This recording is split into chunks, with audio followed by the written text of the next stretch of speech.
But first up tonight, look, if you believe those in Labor, tomorrow's Queensland state election is all over bar the shouting. They say the Palaszczuk government is home and hosed. Put away the binoculars.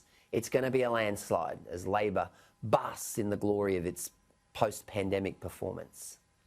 Does it sound a bit familiar though? A bit like last May when bookies started paying out on a Bill Shorten win before election day. Now, Annastacia Palaszczuk may well win easily tomorrow night. I've got no idea. Don't ask me.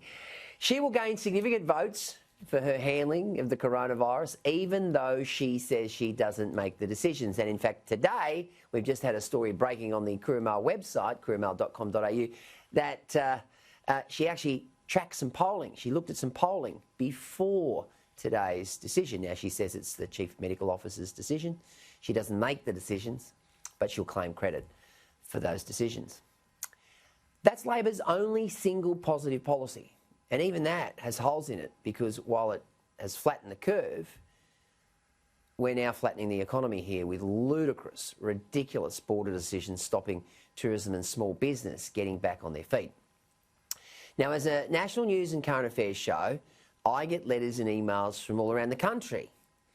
And it's revealing that those living outside Queensland can see what a terrible government this is, paralysed by a fear to open the borders. Yet many in Queensland, just like in Stalinist Victoria, have fallen for the fear campaign, the lies, the Labor government, the daily COVID press conferences that have made them look like angels, despite the fact that they are single-handedly killing the economy.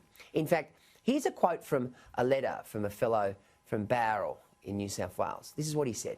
The Queensland Premier has stopped me seeing my grandkids for 5 months. With her ridiculous lockdowns and border bans, I just wish I was a Queensland voter. She's not a patch on Gladys. And that came from a bloke from Bowral. Ouch. That would hurt the Queensland Premier. She's taken a distinct dislike to Gladys Berejiklian for some reason, probably because the New South Wales Premier has handled this crisis better than any other leader in the country. So here's the rub as Queenslanders head to the polls tomorrow, albeit 60% have already voted. I'll be heading off. I'll be getting my democracy sausage for sure. Queensland desperately needs change. Gifting this mob another 4 years will just repeat the failures of the past 5 years in fact. But this time they will be emboldened with a 4-year term and a sense of invincibility. Labor will finish the job of screwing up the state's economy. They're halfway there. They'll give it another 4 years.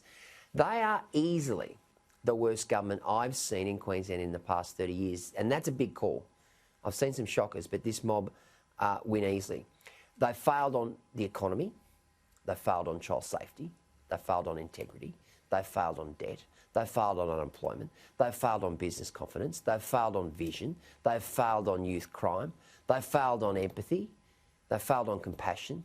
And they failed the regions, who are suffering the worst. Queensland has its future in its own hands.